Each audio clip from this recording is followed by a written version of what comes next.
योगी आदित्यनाथ जी के नेतृत्व में लड़ रहे थे जब आप सांसद थे। आपने सड़कों लेकिन जो काम जब होना होता है और जिसके हाथ से होना होता है वो काम, वो विवादित स्थल मुकदमों में फंसा रहा। लेकिन हम गर्व के भव्य सभागार और प्रेक्षागृह इस पूरे पूर्वांचल को, मैं इसे सिर्फ गोरखपुर की संपत्ति नहीं कहूंगा, मिल ही ना पाया होता। गीता में एक श्लोक है, वेदन कश्चन। कुछ लोग आश्चर्य के साथ देख रहे हैं इस परीक्षा। न जाने आपके हाथ में कौन सा जादू था, जहां 3000 4000 बच्चे हमेशा मरा के पीछे 4000 बच्चे विकलांग हुआ करते थे। हम गर्व के साथ कह सकते हैं पिछले 4 साल में एंसेफेलाइटिस के नाते हुई। और सिर्फ गोरखपुर का विकास किया है आपने, ऐसा नहीं। और आज हम गर्व के साथ कह सकते हैं कि पूरे देश के सभी राज्यों में वो उत्तर प्रदेश जो बीमारू प्रदेश के रूप में जाना जाता था, बहुत पिछड़ा प्रदेश, जो व्यक्ति प्रतिमा की आय हो चुकी है। हम लोग जब शुरुआत में विधानसभा में गए थे तो हमने बजट प्रस्तुत किया, 5,50,000 करोड़ रुपए का बजट, इसके बजट को प्रस्तुत किया है योगी आदित्यनाथ जी। सिर्फ भौतिक विकास नहीं हुआ, सिर्फ गोरखपुर का विकास नहीं हुआ, पूरे प्रदेश का विकास हुआ है।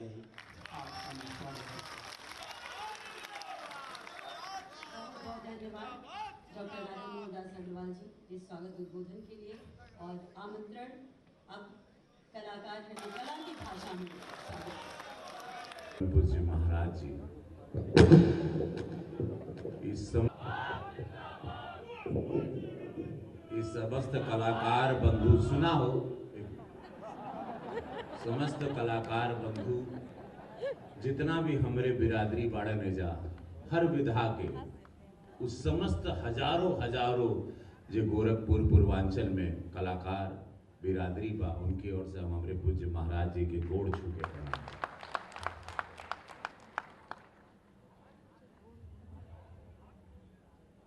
सांसद राज्यसभा श्री जयप्रकाश निषाद जी के धन्यवाद दे। ओकरे पहले विशिष्ट अतिथि आयल बाड़न कृषि मंत्री, शिक्षा मंत्री कृषि में श्री प्रताप शाही जी के नमस्कार करब। सांसद बांसगांव कमलेश पासवान जी, माननीय विधायक गोरखपुर शहर श्री राधा मोहन दास अग्रवाल जी, प्रमुख सचिव संस्कृति पर्यटन मुकेश मेश्राम जी, आयुक्त गोरखपुर मंडल जयंत नगरीकर जी, विधायक कैंपियरगंज के श्री माननीय फतेह बहादुर जी, माननीय विधायक गोरखपुर ग्रामीण श्री विपिन सिंह जी, माननीय विधायक पिपराई श्री महेंद्रपाल सिंह जी, माननीय विधायक चौरी चौरा श्रीमती संगीता यादव जी, माननीय विधायक सजनवा श्री शीतल पांडे जी, माननीय विधायक मांसगांव विमलेश पासवान जी, माननीय खजनी विधायक संत प्रसाद जी, पुष्पदत्त जैन जी और मंचासीन सभी लोगन के जो मंच पे बैठल बाड़न, सारे प्रमुख लोगों को मेरा प्रणाम। बहुत ही इमोशनल मोमेंट है ये। 1975 से महाराज जी कलाकार अपनी पहचान यहाँ खोज रहा था। 1975 से रंगकर्मी लोग अपना एक स्थान खोज रहे थे। देखिए, कला ही मेरा जीवन रहा है। कला माँ भगवती की कृपा रहती है, कलाकार पे माँ सरस्वती की कृपा होती है, पूरा देश उसको फिर प्यार करता है, आत्मसात होता है। कलाकार एक जीवन में कई रूप जीता है, बड़ा भावुक भी होता है, तभी वो सब सारे रूप में आ सकता है। वो राम भी बनता है, रावण भी बनता है, सीता भी बनता है। तो कलाकार के अनगिनत रूप होते हैं और कला एक ऐसा माध्यम है इस देश में, भारत में, विश्व में, जहाँ पे हमारे सुख दुख को हरता है कलाकार। जब आप दुखी रहते हो तो कोई सिनेमा लगा देते हो, हमको देखने लगते हो, हमारे गाने सुनने लगते हो। खुश होते हो तो परिवार के साथ चला हो रवि भैया का पिक्चर देखा जाए, चला हो ये देखा जाए। अनगिनत आपने मुझे 650 फिल्मों में आज तक देखा, मेरे बहुत रूप देखे, आप लोगों से कुछ छिपा नहीं। पूज्य महाराज जी का आशीर्वाद है, आज हम आप लोगों के समक्ष दो शब्द बोले का हमार कुवत भई कि हमके पूज्य महाराज जी के गद्दी पे अपन खड़ाऊ रखे का मौका मिला। और कबो सोचले नहीं रहे कि प्रेक्षागृह बनी कलाकार बंधु लोगों की। कलाकार यहाँ पर परफॉर्म करेगा, कलाकार जी का ये भव्य नुमा एयर कंडीशन, ये जब कर्टन खुली, क्योंकि मैं रंगमंच का कलाकार हूं, मैं जानता हूं रंगमंच के पावर को। मैं जानता हूं कि जब मैं यहां पर बोलूंगा सर्वे भितु सर्वा भितु जीवन भितु मृत्यु भितु दाता तू विधाता तू देता तू लेता तू सत्य तू असत्य हम भगवान तू मनुष्य हम शिव तू सुंदर तू शक्ति तू, और जब एक तांडव हो यार, और जब एक तांडव हो यार, तो सोचिए मेरा गोरखपुर कितना मदमस्त हो जाएगा और उनके दुख को एक कलाकार इसी मंच से हर के चला जाएगा। सोचिए यहीं पर से कलाकार रवि किशन बनेगा, यहीं से कलाकार अनगिनत नाम करेंगे, देश में जाएंगे मेरे रंगकर्मी, और अद्भुत कलाकार है महाराज जी। यहां पर चौरी चौरा का नाटक भैरल महाराज जी, विदेशिया नाटक, अरे वाह क्या परफॉर्मेंस थे सब यहां। पहली बार के महाराज जी हर आजकल शूटिंग होने लगल आपके कृपा से। इस वक्त हम महाराज जी आपसे बतियावत है, 80 फिल्मों की शूटिंग उत्तर प्रदेश में हो रही है। 80 फिल्मों की शूटिंग, एक फिल्म की शूटिंग मतलब उस क्षेत्र को 1 करोड़ रुपया मिनिमम मिलता है। अगर हिंदी फिल्म की शूटिंग होती तो 10 से 12 करोड़ रुपया प्रोड्यूसर उस क्षेत्र में गिरा के जाता है। होटल के माध्यम से डीजल पेट्रोल, कलाकार लोकल लोगों को खाना पीना अनाज कुल वहर से खरीदाला, कुल सामान वहर से खरीदी। आज आप लोग यहाँ शूटिंग देख रहे हो, यहीं पे आप देख रहे हो निरहुआ को नाचते हो, वहीं देख रहे हो आप पवन सिंह को नाचते हो, वहीं देख रहे हो रवि किशन को कुसमी जंगल में डायलॉग बोलते हुए। कबो केहू सोचले रहे? तो ये भव्य मौका है, ये मंच के देखिए ये पूजा जाता है। ये जगह हम जब कलाकार आते हैं ना तो ऐसे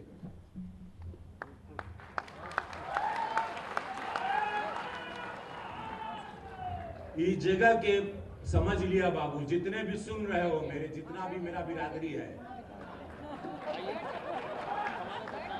इस जगह को ये पवित्र है, ये हवन कुंड है।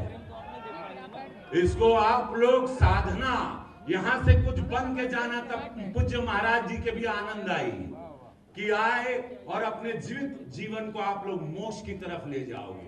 जब एक कलाकार बनता है, क्योंकि कलाकार अमर होता है, उसकी मृत्यु नहीं होती, कलाकार सिर्फ देह छोड़ता है।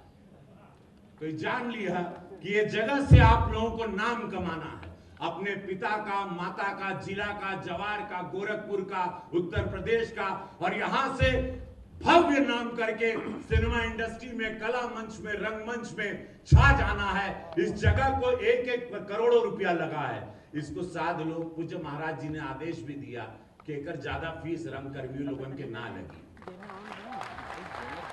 पूज्य महाराज जी तक बात पहुंचल गई तो बोले नहीं, रंगकर्मियों के लिए नहीं, होकर मापदंड महाराज जी तय करी हैं। तो वो भी आप लोग अपने जो माथे पे आप लोग के शिकन दिख रहा है कि ये बहुत पैसा लगी हो यार नाटक करे में, वो भी महाराज जी होकर भी ऑप्शन निकाला तड़न, वो खबर पहुंच गई है।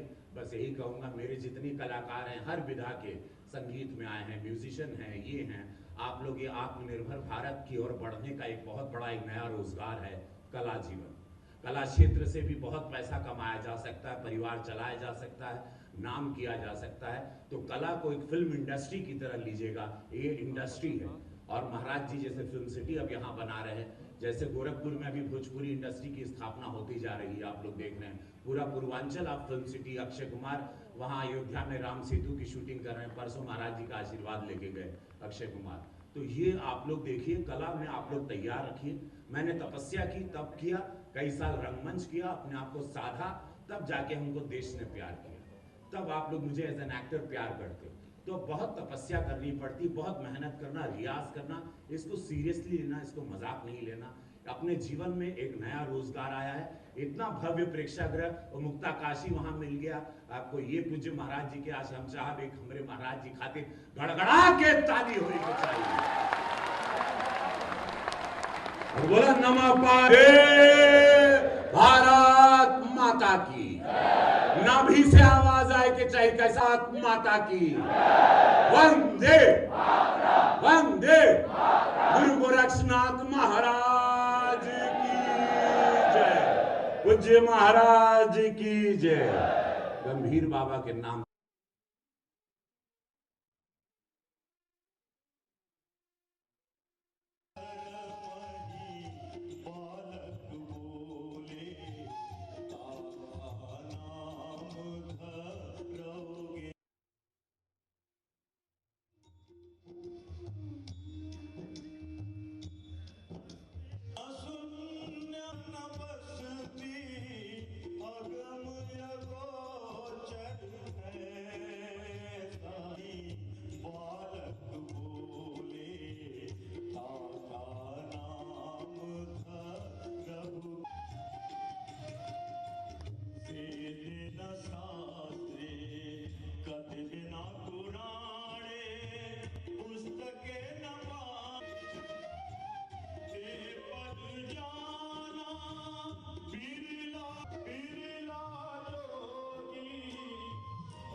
पुस्तिका का लोकार्पण। मैं माननीय मुख्य लोकार्पण आज इस प्रेक्षागृह के लोकार्पण के अवसर पर करें।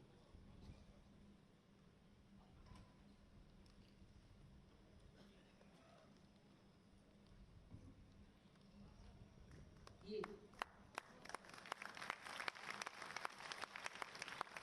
अवसर है संस्कृति विभाग की इस पुस्तिका के लोकार्पण का। हर क्षेत्र में विकास हो रहा है। संस्कृति कर्मियों के लिए एक मंच मिले। पिछले 4 दशक से ये मांग यहाँ के कलाकारों के द्वारा, संस्कृति कर्मियों के द्वारा और गोरखपुर में किसी भी प्रकार की कोई महत्वपूर्ण संगोष्ठी या आयोजन हो सके, इसकी मांग लगातार होती थी। गोरखपुर के एक सांसद के रूप में 1998 से लेकर के 2017 तक इस मांग का सामना मुझे भी करना पड़ता था और फिर उसे संसद में या उचित मंच पर उठाने का मैं प्रयास भी करता था। आज मुझे प्रसन्नता है कि गोरखपुर वासियों को, पूर्वांचल वासियों को इस रामगढ़ ताल के तट पर अत्याधुनिक प्रेक्षागृह और सांस्कृतिक केंद्र आज मुझे समर्पित करते हुए अत्यंत प्रसन्नता की अनुभूति हो रही है। मैं आप सबको इसके लिए हृदय से बधाई देता हूं, आप सबके प्रति अपनी शुभकामनाएं व्यक्त करता हूं।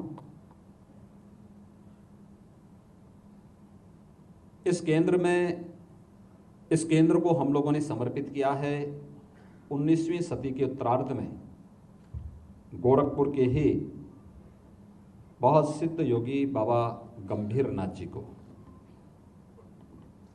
योगीराज बाबा गंभीरनाथ जी के बारे में कहा जाता था कि वह अपने समय के बहुत सिद्ध योगी रहे हैं। उन्होंने अपनी साधना का एक लंबा समय अपनी कर्म भूमि के रूप में, अपनी साधना भूमि के रूप में, अपनी गुरु भूमि के रूप में गोरखपुर को चुना। लेकिन साथ साथ उन्होंने अपनी साधना का एक लंबा समय गया में भी व्यतीत किया था।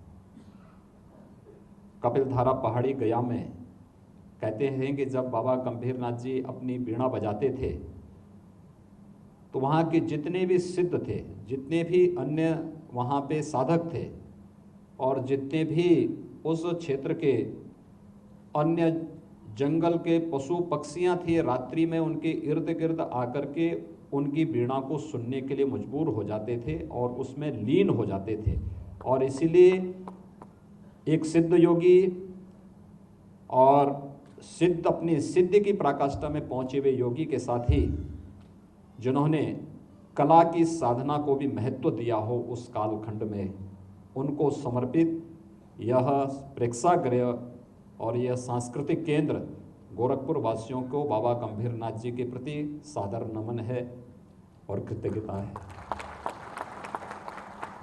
इसमें मुख्य रूप से ये मेन ऑडिटोरियम है जिसमें लगभग 1100 दर्शक एक साथ बैठ सकते हैं, लेकिन इसके साथ ही इसमें कुछ अन्य सुविधाएं भी हैं। खासतौर पर एक मिनी ऑडिटोरियम है जिसमें 250 दर्शकों के लिए अलग से भी एक यहाँ पे रंगाश्रम के कार्यक्रम हर सप्ताह चलते हैं, उन कार्यक्रमों के लिए 250 लोगों के बैठने के लिए एक अलग से वहाँ पर एक व्यवस्था बनाई गई है।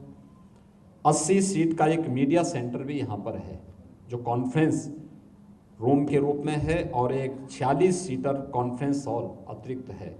यानी ये सुविधा इस योगीराज बाबा गंभीरनाथ प्रेक्षागृह और सांस्कृतिक केंद्र के साथ जोड़ करके हम लोग यहाँ गोरखपुर वासियों को, पूर्वांचल वासियों के सार्वजनिक कार्यक्रमों के लिए, यहाँ पर आयोजित होने वाली किसी भी राष्ट्रीय और अंतर्राष्ट्रीय स्तर की संगोष्ठी के लिए और यहाँ पर चलने वाले कला प्रेमियों के विभिन्न प्रकार के सांस्कृतिक कार्यक्रमों के दृष्टि से यहाँ पर ये सभी सुविधाएं उपलब्ध कराया जा रहा है। सरकार आपको सुविधा उपलब्ध करा सकती है, उस सुविधा को हम बेहतर तरीके से बना करके रख सकें और उसको आने वाली पीढ़ी को उसी रूप में सजो करके दे सके। ये जिम्मेदारी भी वर्तमान पीढ़ी की होनी चाहिए। ये कार्य गोरखपुर में पहले भी हो सकता था, लेकिन नकारात्मक सोच जब आती है, हर कार्य में विघ्न और बाधाएं खड़ी करती है। और ये विघ्न बाधा 1985-86 में भी गोरखपुर में एक प्रेक्षागृह के निर्माण के कार्य को स्वर्गीय वीर बहादुर सिंह जी ने प्रारंभ किया था, लेकिन वही नकारात्मक ताकतें फिर उसमें विघ्न बाधा खड़ी करके उसको पूरा नहीं होने दी, अधूरा पड़ा है आज भी। एक समय ऐसा भी आया जब वहां पे कुछ लोगों ने उस जमीन पर ही कब्जा करना प्रारंभ कर दिया था। हम लोगों ने एक लड़ाई लड़ी उस समय। आज वो फिर से प्रदेश सरकार के पक्ष में आ चुका है, लेकिन हम लोगों ने बिना किसी इंतजार किए उससे अच्छा लोकेशन देंगे जहां पे पार्किंग की भी सुविधा हो सके, लोग आ जा सकें, सुरक्षित माहौल में कार्यक्रम कर सकें। इस समय आप देखते होंगे रामगढ़ ताल पर्यटन के साथ साथ महानगर वासियों के लिए, पूर्वांचल वासियों के लिए एक बहुत बड़ा अच्छा स्पॉट बना है। एक तो पर्याप्त पार्किंग का स्पेस यहाँ पे आपको मिलेगा, चंपा देवी पार्क में, महंत दिग्विजयनाथ पार्क में, ये व्यापक सुविधाएं हैं। अभी हम लोग अगले सप्ताह ही गोरखपुर के जू का भी उद्घाटन करने जा रहे हैं। मैं आपको बताने तैयार कर रखने को तैयार हो जाइए।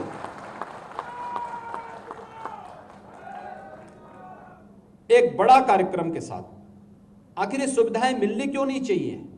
मनोरंजन के साथ साथ ज्ञानवर्धन के भी केंद्र बिंदु बनना चाहिए। और इन्हीं सब कार्यों को लेकर के यह एक अभियान प्रारंभ हुआ है। हमारा दायित्व बनता है कि हम विकास के कार्यों के साथ एक सकारात्मक दृष्टि से आगे बढ़ें। अगर प्रधानमंत्री जी ने सकारात्मक भाव के साथ विकास के कार्यों को नहीं लिया होता तो क्या गोरखपुर का बंद कारखाना फिर से चलने की स्थिति में आता? एक नया कारखाना स्थापित हो रहा है। हमारा प्रयास है कि जुलाई तक उसको पूरा करने के बाद वहां पर फिर से गोरखपुर की पहचान के रूप में गोरखपुर का फर्टिलाइजर कारखाना एक बार फिर से रोजगार का भी और किसानों की आमदनी को भी कई गुना बढ़ाने में सहायक हो सके, इस दिशा से कार्यक्रम प्रारंभ हो रहा है। कोई सोचता था गोरखपुर में बीआरडी मेडिकल कॉलेज तो जर्जर था ही, और एक समय तो ऐसी भी स्थिति आई थी जैसे पूर्वांचल की चीनी मिलें और प्रदेश की चीनी मिलों को पिछली सरकारों ने बंद किया था। यह भी कोशिश की गई थी कि बीआरडी मेडिकल कॉलेज को भी बेच दिया जाए। हम लोगों ने बेचा नहीं, बीआरडी मेडिकल कॉलेज को भी पुनरुद्धार किया, उसकी सेवाओं को भी अच्छा किया। आज वहां पर भी सुपर स्पेशलिटी का एक विंग बन चुका है और बाल संस्थान भी बनकर के तैयार है। लेकिन इससे पहले कि वे सेवाएं दें, हम लोगों ने इंसेफ्लाइटिस की समस्या का ही समाधान निकाल दिया है।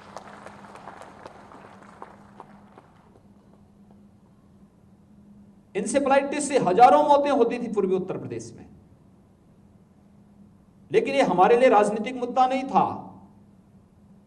ये हमारे लिए जीवन मरण का प्रश्न था कि हमें इस बीमारी से जूझना है, इसका समाधान निकालना है।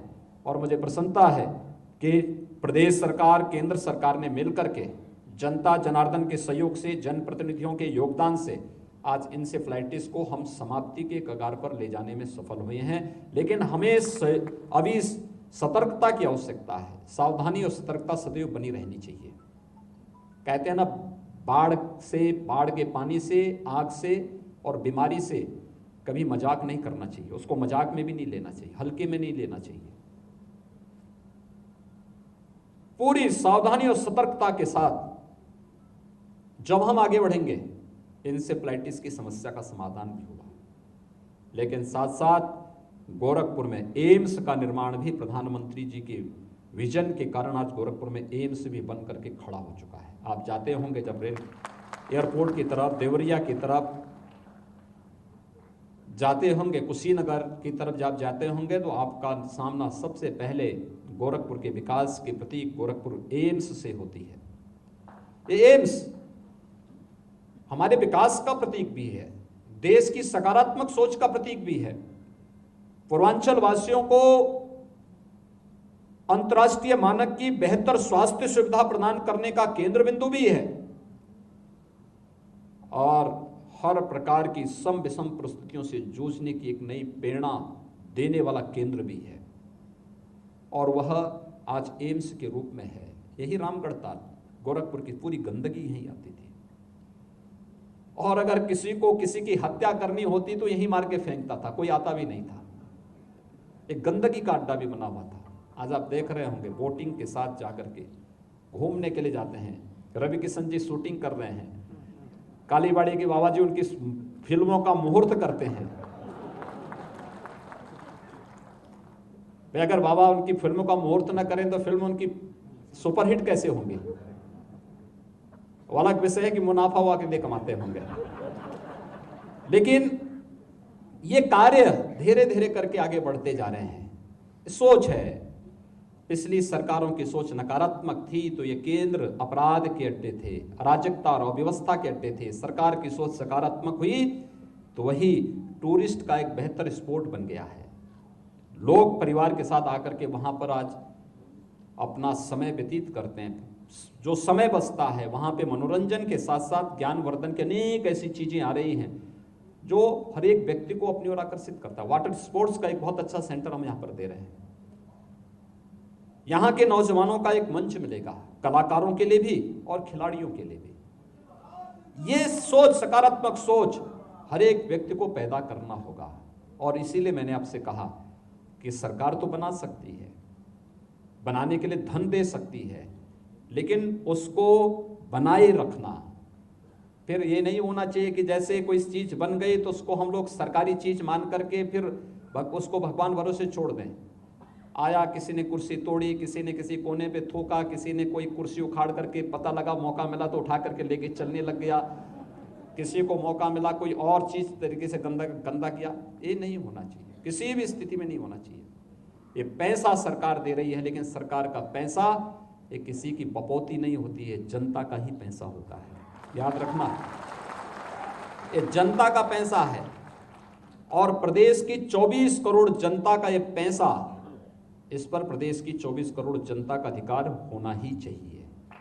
और इसलिए सार्वजनिक संपत्ति हमारी अपनी संपत्ति है और इस संपत्ति को हर हाल में सुरक्षा करना ये हमारा दायित्व बनता है। तब हम अपने सार्वजनिक कार्यक्रमों को, विकास की गोष्ठियों को, कभी हमने पूर्वी उत्तर प्रदेश के विकास को लेकर कोई गोष्ठी की, कभी यहाँ पर किसी अंतर्राष्ट्रीय स्तर पर गोरखपुर विश्वविद्यालय में कल से नाथ पंथ पर एक बहुत अंतर्राष्ट्रीय संगोष्ठी चल रही है, 3 दिवसीय संगोष्ठी चल रही है। देश से भी तमाम विद्वान आए हैं और दुनिया के भी तमाम विद्वान उसके साथ जुड़े हैं। आप सोचिए ना, ब्रिटेन की लाइब्रेरी में भी वे सभी चित्र मिल रहे हैं जो भारत के अंदर, जिनको हम ढूंढते रहे हैं बहुत वर्षों से। कल मुझे बहुत सारे ऐसे चित्र वहां देखने को मिले जिनको हम लोगों को, मैं बहुत दिनों से देख रहा था कि आखिर कहां मिलेंगे, ब्रिटेन की लाइब्रेरी में मिले। उस गोष्ठी के माध्यम से सारी चीजें आएंगी। और आज तो टेक्नोलॉजी ने इतना आसान कर दिया है हम सबका मार्ग कि हम लोग गोरखपुर में भी, गोरखपुर के बच्चों को भी, गोरखपुर के भी बालक बालिकाओं को भी हम वो सब ज्ञान दे सकते हैं जो दुनिया के अंदर किसी भी बड़े संस्थान में दिया जा सकता है। और उसके केंद्र बिंदु बनने चाहिए इस प्रकार के प्रेक्षागृह और सांस्कृतिक केंद्रों को या उच्च शिक्षा के केंद्रों को। हम लोगों ने इसीलिए गोरखपुर के या प्रदेश के बच्चों के लिए अभ्युदय कोचिंग सेंटर भी शुरू किया है। क्यों गोरखपुर या प्रदेश का कोई बच्चा बाहर जाएगा कोचिंग के लिए?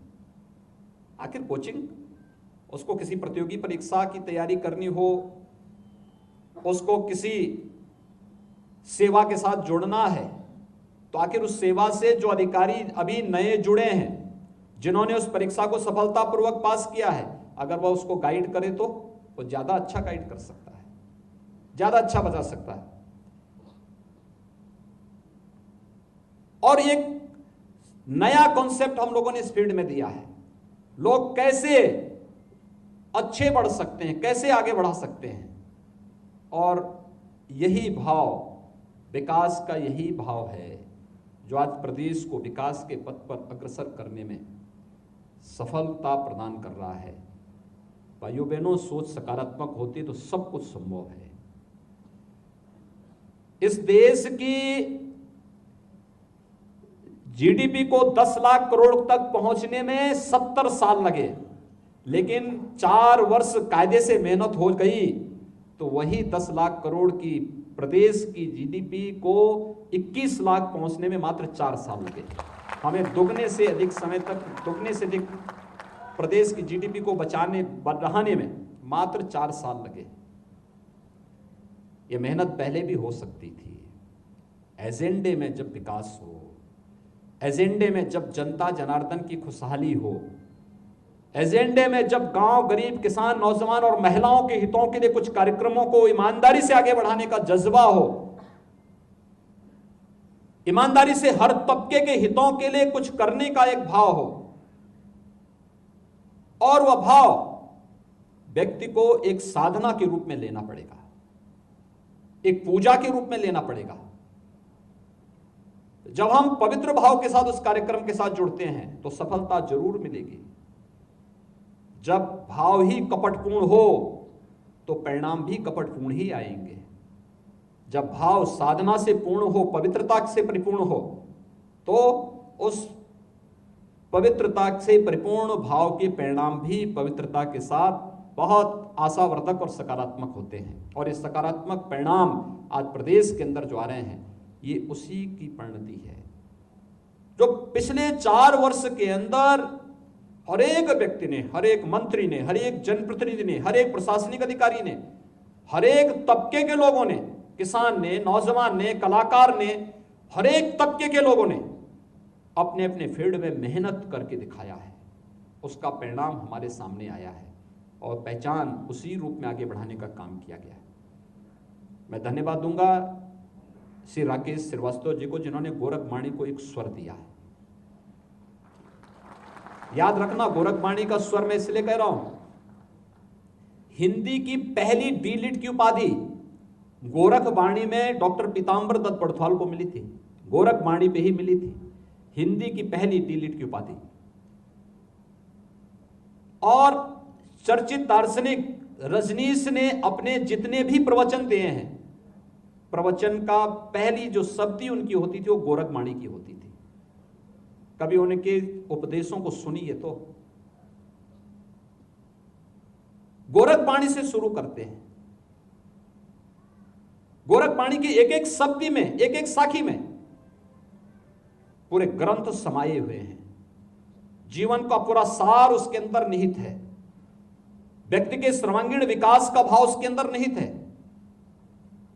और वह भाव जो गोरखपुर की पहचान है, क्योंकि गोरखपुर, गोरखपीठ गोरखपुर ही नहीं बल्कि नाथ संप्रदाय का तो देश का सबसे प्रमुख केंद्र है। और वह गोरखवाणी की, यानी महायोगी गुरु गोरक्षनाथ की वह वाणी देश और दुनिया के अंदर गोरखपुर से गूंजी है, गोरखपुर से गई है। कल मेरे पास एक सज्जन आए थे जो यहां पे अंतर्राष्ट्रीय संगोष्ठी चल रही है। उन्होंने कहा साहब गोरखवाणी का मैंने अंग्रेजी में उसका वो किया है, अनुवाद किया है, और इतना जो है उसकी डिमांड हो रही है, लोग जानना चाहते हैं।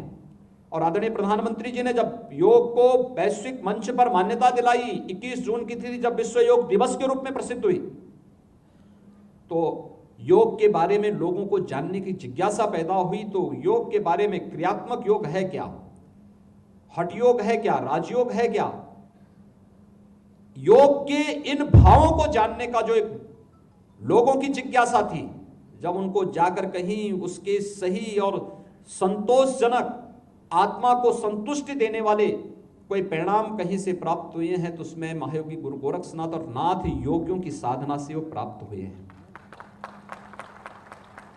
यह केंद्र यहां के कलाकारों के लिए, गोरखपुर के रंगकर्मियों के लिए, संस्कृति कर्मियों के लिए और गोरखपुर के पूर्वी उत्तर प्रदेश के विकास का एक माध्यम बने। गोरखपुर विकास प्राधिकरण यहां की व्यवस्था का संचालन करेगा, लेकिन यहां पर हर एक तबके के लोगों को अपने साथ जोड़ करके उनके माध्यम से गतिविधियां निरंतर चलती रहनी चाहिए। कुछ ना कुछ कार्यक्रम होते रहने चाहिए, और कार्यक्रम इस रूप में जिसके पीछे अंततः लोक कल्याण का भाव। एक कलाकार जब मंच पे गाता है तो केवल अपनी आत्मा की संतुष्टि के लिए नहीं गाता, उसके पीछे भी लोक कल्याण का भाव होता है।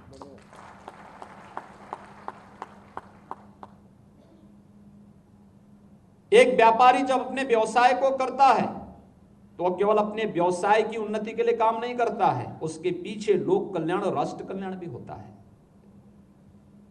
एक किसान जब अपने खेत में मेहनत करता है तो उसकी मेहनत केवल खेती तक सीमित नहीं होती है, अपनी आमदनी को बढ़ाने तक सीमित नहीं होती है, बल्कि उसके पीछे आमदनी के साथ साथ लोक कल्याण और राष्ट्र कल्याण उसके मन में पहले से होता है कि नहीं, मैं जब मेहनत करूंगा मेरे जीवन में खुशहाली आएगी, तो खुशहाली समाज और राष्ट्र की खुशहाली बनेगी।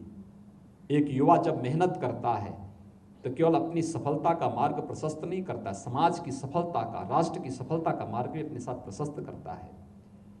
एक मजदूर जब मेहनत करता है, एक श्रमिक जब मेहनत करता है, अपना पसीना बहाता है, तो उसकी वो मेहनत, उसका वो परिश्रम केवल उसकी आमदनी के लिए नहीं होता है, बल्कि राष्ट्र निर्माण की नींव को खड़ा करने के लिए होता है।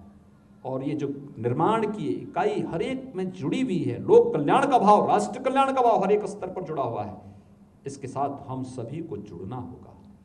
यही तो भाव है जो हम सबको एक भारत श्रेष्ठ भारत की उस पवित्र भाव के साथ जोड़ता है जो प्रधानमंत्री मोदी जी ने इस देश को एक विजन दिया है। उस विजन के साथ जुड़ने की आवश्यकता है। और इसीलिए मैं आप सबसे कह रहा था कि आपकी जो वर्षों से तमन्ना थी, मैं जब 1998 में सांसद बना था तो रंगाश्रम ने मुझसे यही बात कही थी कि हमारा प्रेक्षागृह का क्या होगा। बरगद के पेड़ के नीचे वे लोग अपना नाट्य श्रृंखला करते थे, हर शनिवार को उनकी वो नाटक श्रृंखला चलती थी वहां पे। पता नहीं इस समय भी कर रहे हैं कि नहीं कर रहे हैं, लेकिन बरगद के पेड़ के नीचे उनका वह कार्यक्रम निरंतर चलता था। सर्दी हो, गर्मी हो, बरसात हो, वे करते थे। कभी मुंशी प्रेमचंद की उपन्यास पर आधारित किसी एक विषय को लेकर के, कभी किसी अन्य विषय को लेकर के, कभी समसामयिक विषयों को लेकर के उनके द्वारा नाट्य श्रृंखला की एक लंबी श्रृंखला खड़ी की गई। आज उनकी साधना फलीभूत हुई है। मैं रंगाश्रम परिवार को हृदय से बधाई देता हूँ, शुभकामनाएं देता हूँ और विश्वास करता हूँ कि वे लोग अपने कुछ अच्छे नाटक तैयार करें, यहाँ पे मंचन करें, अच्छा होगा। आज तो हमने सांसद भी एक कलाकार आपको दे दिया है। हाँ, कला का सम्मान होना चाहिए और मिलकर के उस कार्यक्रम को, उस विधा को आगे बढ़ाने की आवश्यकता है। इसमें बहुत कुछ छुपा हुआ है। एक साधना तो है ही, लेकिन इसके पीछे संस्कृति भी निहित है। ये लोग जो लोक कलाकार हैं, लोक कथा है, लोक परंपराएं हैं, लोक संस्कृति है, यह पहचान भी इसके अंदर निहित है। समाज में जागरूकता का बहुत बड़ा कार्य खड़ा कर सकते हैं। समाज जागरण का एक बहुत बड़ा माध्यम भी बन सकता है। और आज ये प्रेक्षागृह जो गोरखपुर की दशकों से मांग थी, आज ये आपको प्राप्त हो रहा है। योगीराज बाबा गंभीरनाथ जी के नाम पर मिल रहा है। बाबा गंभीरनाथ जी के बारे में कभी आप पढ़िए जरूर। आदर्श योगी, गोरखनाथ मंदिर में एक पुस्तक निकलती है आदर्श योगी के नाम पे। बाबा की सिद्धियों की चर्चा और देख करके आपको बिल्कुल आत्मिक संतुष्टि देने वाला भाव वहां से जागृत हो पड़ेगा। आपको भी विश्वास होगा कि 19वीं सदी के उत्तरार्ध में एक ऐसा योगी गोरखपुर में, जिन्होंने एक लंबे समय तक गोरखपुर में व्यतीत किया हो और गोरखपुर के गोरखनाथ मंदिर में ही उनका अंतिम समय समाधि के रूप में गोरखनाथ मंदिर में उन्होंने ली हो और गोरखपुर की पहचान बनी हो। देश के तमाम सिद्ध संतों ने जिनके बारे में बात कही हो, 19वीं सदी के उत्तरार्ध में जिनके बारे में भाव रहा हो कि हिमालय की तलहटी में इससे बड़ा सिद्ध योगी दूसरा नहीं, जिसमें सृष्टि के लय प्रलय दोनों की क्षमता मौजूद है, और केवल बाबा गंभीरनाथ थे। और योगीराज बाबा गंभीरनाथ जी को समर्पित गोरखपुर वासियों की तरफ से श्रद्धांजलि के रूप में, नमन के रूप में ये प्रेक्षागृह और सांस्कृतिक केंद्र आज हम लोग यहाँ पर समर्पित कर रहे हैं। मैं इस अवसर पर यहाँ पर पर्यटन और संस्कृति विभाग के साथ ही कार्यदायी संस्था स्वाभाविक रूप से लोकार्पण का कार्यक्रम संपन्न हुआ है, लेकिन फिर भी देखेंगे एक बार दो बार अगले कुछ दिनों तक कार्यक्रम भी यहाँ चले और कार्यक्रमों को चलने के साथ ही प्रयास होना चाहिए कि अलग अलग विधाओं के कुछ कार्यक्रमों के लिए कुछ समय यहाँ पर हमें आगे बढ़ाने चाहिए, कुछ दिन रखने चाहिए, बाद में उसकी एक व्यवस्था बनाएं। जैसे संगीत कला अकादमी किसी दिन कोई कार्यक्रम करे, किसी दिन रंगाश्रम को कोई मंच दीजिए, किसी दिन किसी को और को दीजिए, अलग अलग कलाकारों को, लोकल कलाकारों को एक बार इस मंच को दे करके उनको माध्यम से उस कला की अभिव्यक्ति और लोग आए उस कार्यक्रम में, लोग जुटे एक बार, और फिर व्यवस्था कैसे, सिस्टम को कैसे आगे बढ़ाना है उसको भी इसके साथ जोड़ा जाएगा। आवश्यकता पड़ती तो पर्यटन और संस्कृति विभाग उसको जीडीए के साथ मिलकर के उसके लिए कोई कॉर्पस फंड बनाए जो उसकी खर्चे को भी आगे बढ़ाते रहे और उस कार्यक्रम को निरंतरता एक देती रहे, जिससे यहाँ पर हर प्रकार के कार्यक्रम, हर प्रकार की विधा के कार्यक्रम चलते रहें और ये जीवंतता इसमें बनी रहे। इस जीवंतता को बनाए रखने यहाँ पर कुछ अच्छी गोष्ठियाँ होनी चाहिए विकास से संबंधित। कभी मीडिया के लोग इसमें गोष्ठी करें, कभी समाज के प्रबुद्ध जनों के द्वारा अलग अलग विषयों को लेकर के कार्यक्रम होने चाहिए, कभी किसानों को लेकर, कभी श्रमिकों को लेकर, कभी जनप्रतिनिधियों को लेकर के भी होना चाहिए। जनप्रतिनिधि ग्राम प्रधान से लेकर के सांसद तक, हमारे सभी प्रकार के जनप्रतिनिधि मिलकर के क्यों नहीं हम विचार कर सकते हैं अपने गोरखपुर के बारे में, क्यों नहीं हम विचार कर सकते हैं गोरखपुर महानगर के बारे में, क्यों नहीं हम सकारात्मक भाव के साथ एक मंच पर दलीय सीमाओं से ऊपर उठ करके कार्य कर सकते हैं। ये भाव आना ही चाहिए और उस भाव का एक मंच देने का कार्य इस अत्याधुनिक प्रेक्षागृह और इस सांस्कृतिक केंद्र को करना चाहिए। मुझे विश्वास है कि यह योगीराज बाबा गंभीरनाथ जी को समर्पित ये प्रेक्षागृह और सांस्कृतिक केंद्र यहाँ पर गोरखपुर विकास प्राधिकरण और पर्यटन और संस्कृति विभाग के माध्यम से उन लक्ष्यों को जरूर प्राप्त करेगा। एक बार फिर से मैं कार्यदायी संस्था, राजकीय निर्माण निगम और पर्यटन विभाग को हृदय से इसके लिए साधुवाद देते हुए कि समय सीमा के अंदर उन्होंने इस कार्यक्रम को आगे बढ़ा करके आज गोरखपुर वासियों को, पूर्वांचल वासियों को इसे समर्पित कर रहे हैं। मैं गोरखपुर महानगर, जनपद और पूर्वी उत्तर प्रदेश के नागरिकों को एक अत्याधुनिक प्रेक्षागृह प्राप्त होने पर हृदय से आप सबको मैं बधाई देता हूं, होली की अग्रिम शुभकामनाएं भी देता हूं और विश्वास व्यक्त करता हूं कि यहाँ के जो भी यहाँ पर इंफ्रास्ट्रक्चर है, जो सुविधाएं हैं, इसका बेहतर उपयोग हम लोग कर पाएंगे और इसलिए भी कर पाएंगे। ये प्रधानमंत्री जी ने आगामी 75 सप्ताह का समय आजादी के अमृत महोत्सव के रूप में मनाने के लिए देशवासियों से अपील की है और मैं गोरखपुर के कलाकारों से और गोरखपुर के सभी जनप्रतिनिधियों से, समाज के अलग अलग तबके से जुड़े हुए सभी नागरिकों से भी मैं अपील करूंगा कि हमारा प्रयास होना चाहिए कि आज़ादी की लड़ाई में योगदान देने वाले अलग अलग उन महान क्रांतिकारियों से, क्रांतिकारियों के जीवन पर आधारित नाट्य श्रृंखला खड़ी होनी चाहिए। कहीं बंधु सिंह के नाम पर, कहीं पे पंडित राम प्रसाद बिस्मिल के नाम पर, शहीद अस्फाउल्लाह खां के नाम पर, ठाकुर रोशन सिंह के नाम पर, या उन सभी क्रांतिकारियों के नाम पर चोरी चोरा की घटना, डोहरिया की घटना या अन्य जो तमाम प्रकार के कार्यक्रम हुए हैं, उन पर नाट्य श्रृंखला का भी आयोजन हो और उसको मंच इस प्रेक्षागृह के माध्यम से मिलना चाहिए। आज के इस अवसर पर एक बार फिर से मैं आप सबको हृदय से बधाई देता हूं, अपनी शुभकामनाएं देता हूं। धन्यवाद। जय हिंद।